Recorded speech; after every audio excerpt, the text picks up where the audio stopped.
Hey everyone, welcome back to the channel. Thank you for being here. My name is Andrew, coming to you from the beautiful Carolinas. Today's topic is going to be the best revenge for you post-relationship. Think about that for a minute. Everyone, if you like the content, please subscribe. So I'm going to jump right into it. The best revenge for you post-relationship.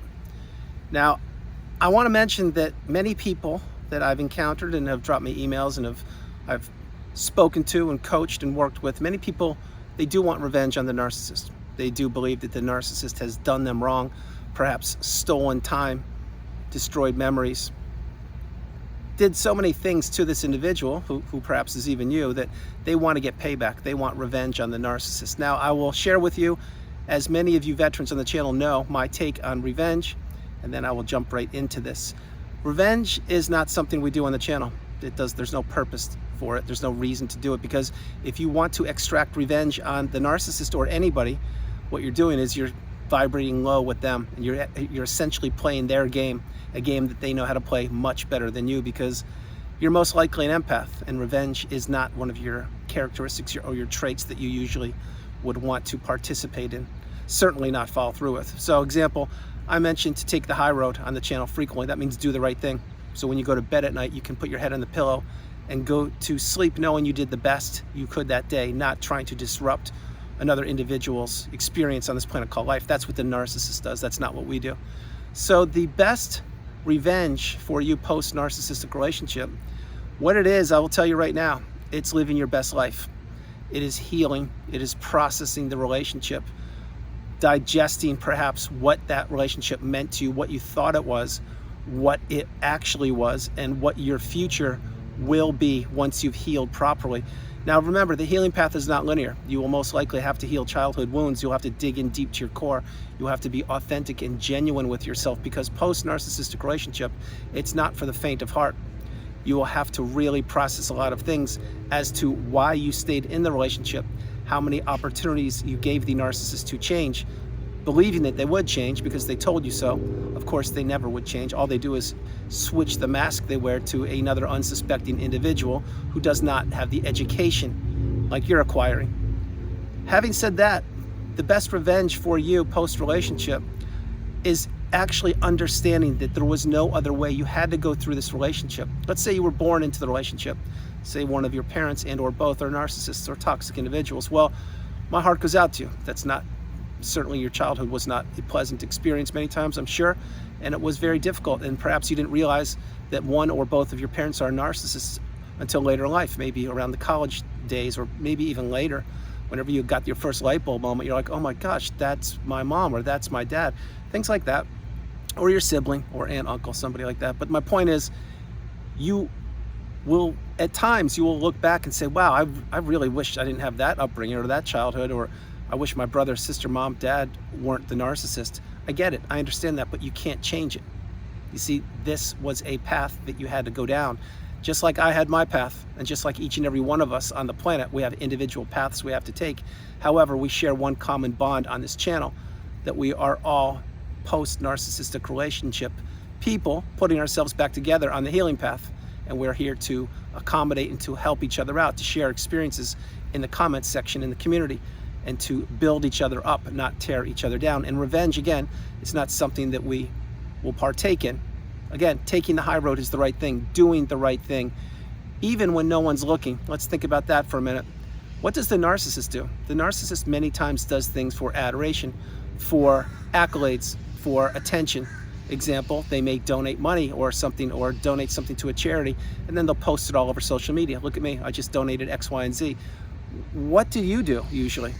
Woo, bird. What you do is if you donated that money or whatever you did, maybe it's your time, you're not going to post it on social media. You're going to do it out of the kindness of your heart. That's the difference between you and the narcissist. You take the high road. You're not looking for accolades or for people to pat you on the back and say, hey, good job, that's great. No, that's what the narcissist is doing. And let's say the narcissist donated money, and then they did post their achievements or accomplishment on social. Well, what they're doing there is they're actually paying for publicity to have people look at them and give them adoration. Think about it. That's for the wrong reasons. That's like in church. Say you go to church and the basket's passed around and it's time to give money. Well, are you going to whip out a couple large dollar bills and make sure everybody can see how much money you're putting in the basket? Or are you just going to fold up your money, put it in a small little envelope, and donate it that way? By the way, if that's how people donate in churches these days. I really don't know. But that's another example. You see, the narcissist does things for show, and they do things to pump up their fragile ego. You don't do those things. You do things because you are an empath, and you're kind and loving, and you're a beautiful, blessed individual. What you want is peace and harmony on this planet. What you want is to build people up. What you want is the common goodness of humankind. That's what you want. The narcissist, what they want to do is look for people, and at one point you were one of these people, to take advantage of and extract their resources, which include their time, money, energy, effort, love, empathy, social circle, status, network, business, car, house, whatever it is. That's what they want to do. They want to take things from people, and they really honestly look at life as a game of opportunity, and a game where they need to win and acquire the most things possible, which does certainly include your money and your tangible assets. Along the way, they also want to parental alienate people, stepdads, stepmoms, moms, dads, aunts, uncles, grandparents, whomever. They don't want these individuals to see their kids or grandkids many times, and I'm staying on track. The reason why they don't is because they are weaponizing human beings against you, the person watching the video. And many times it takes a long time to wrap your head around that one. Why on earth would an individual, let's say a parent who has kids, and the parent is the narcissist, and they have kids, and you're the grandparent as an example, why would your own flesh and blood not allow you to see the grandkids? I'll tell you why. Because they're weaponizing the kids, and what's happening there is the kids are being played as pawns. They're probably super young. They don't even know what's going on, but they're missing on all the memories that you would create with them. And your son or daughter, who is the narcissist, they know this, and they let it go on. That's why narcissism is generational. It sincerely is. But getting revenge on the narcissist, that's not the path. It's really not. It's understanding that you need to control what you can control. And yes, there are many things that you wish you could control. We can't. Example, the weather. Right now, maybe it's going to rain here. It really won't, but maybe it will. I have no control over that. All I have control over is the clothes or the attire I wear to come out and create my videos. It's that simple. That's what I do. And you need to understand that you can't save everybody. Going back to the grandchildren example or the children's example, remember, those kids will most likely either A, potentially turn out to be a narcissist, and I hope to God they don't, or B, they will wise up later in life and they will figure out that their parent or parents aren't exactly who they portray themselves to be, and their childhood wasn't quite what they wished it would be. And perhaps my hope is that those kids or grandkids will reach out and say hi to you. And I know many of you read between the lines there.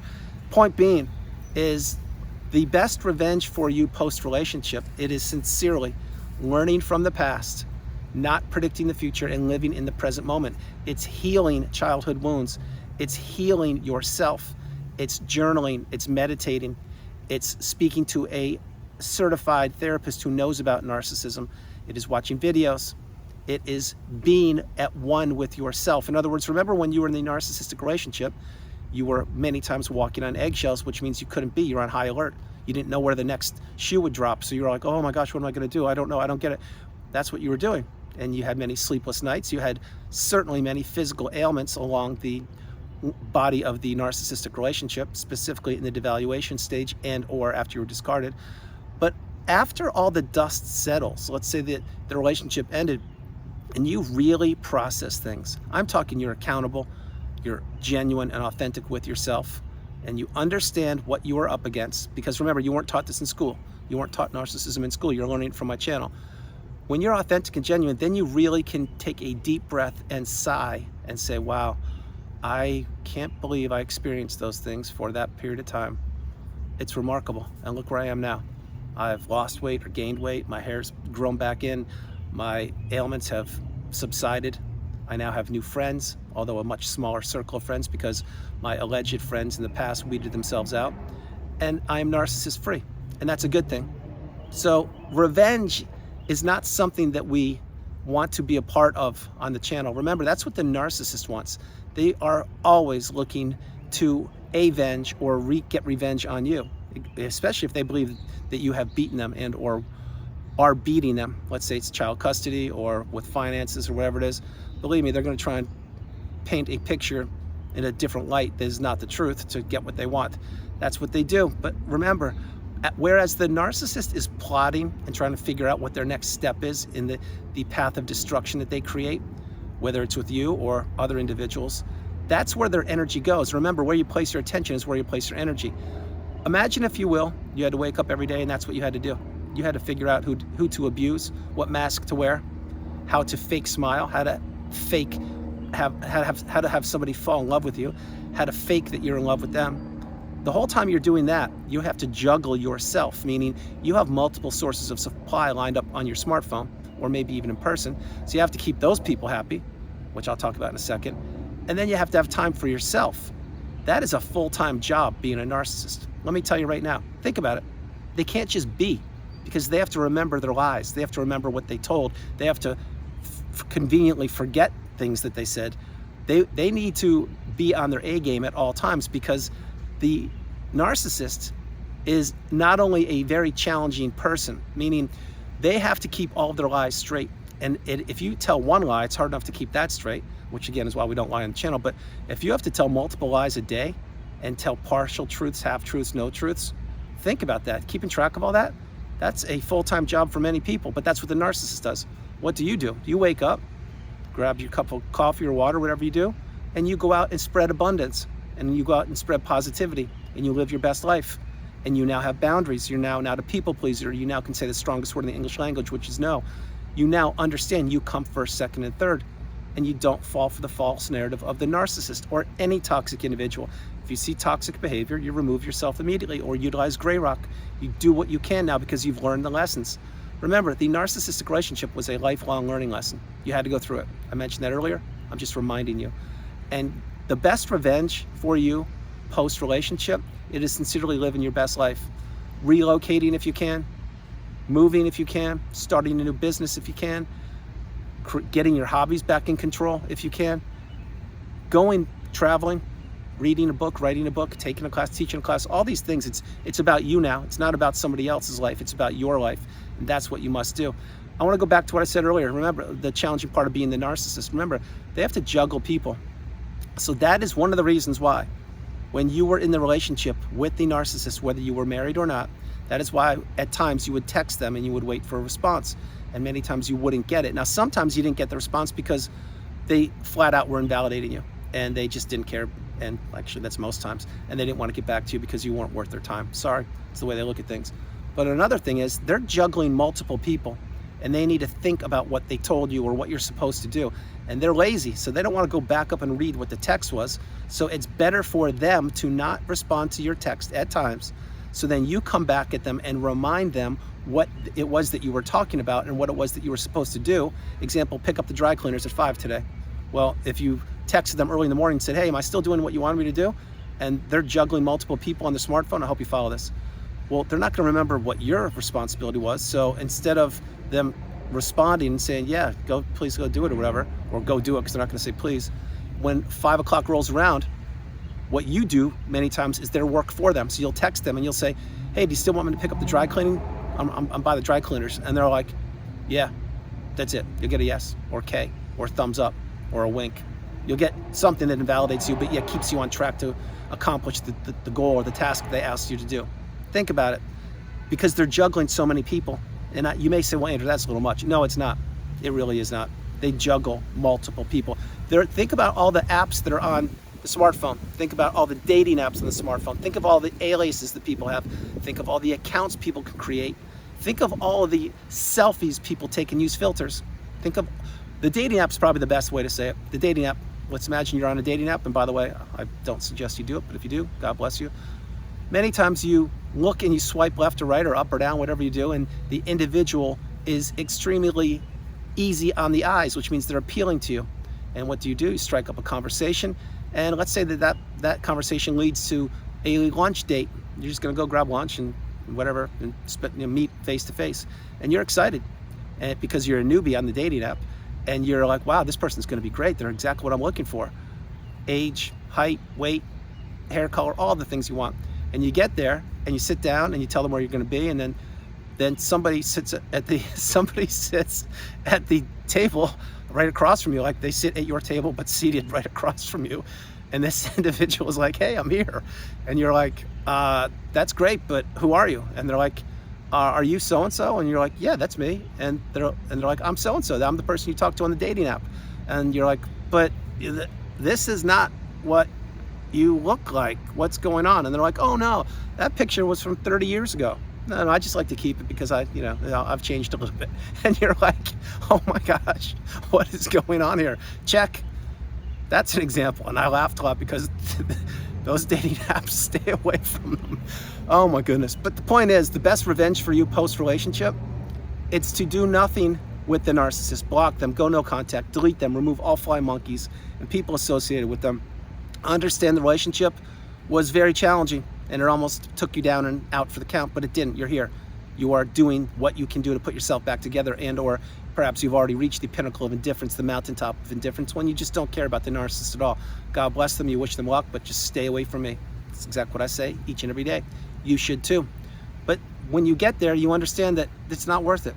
You could have probably taken them, you probably could have drawn attention to them hundreds of times, maybe even thousands. You could have done the reverse smear campaign if you wanted to, which is just spread things about them or say the truth about them to other individuals. But my hope is you didn't do it.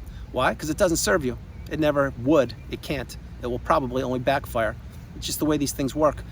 So you are a high vibrating individual, as am I. My hope is you stay vibrating high and you get as high as you possibly can on the vibrational level. Do not go down low with the narcissist. Don't get in the mud. Don't be getting revenge. If you're considering it, don't do it. It's not worth it. Believe me, you'll have about 10 or 15 seconds of feeling good. Oh my gosh, I got him. Feels great. And then, oh my gosh, what was I thinking? I shouldn't have done that. And then you're gonna have to think about that for the rest of your life. Get my point? All right, so guys, that's the video. I hope you liked it. I loved doing it from the beautiful Carolinas. This is Andrew. Namaste. Have a great afternoon. Stay true, stay blessed. Continue to become awakened and aware and understand you are the priority. You come first, second, and third. The best revenge for you post-relationship, sincerely, is when you get the wisdom, apply it, utilize it, have boundaries, no contact, block them, utilize gray rock if you need to, and drown out the toxicity of not only the narcissist, but of other toxic individuals. You're too good of a person. Don't stoop to their level. Stay on your path. Guys, remember, no matter where you are on the planet, you are not alone. God bless you. I love you, and I'll talk to you tomorrow. And please stay off the dating apps. Those stories I'm telling you are real. They really are. Bye.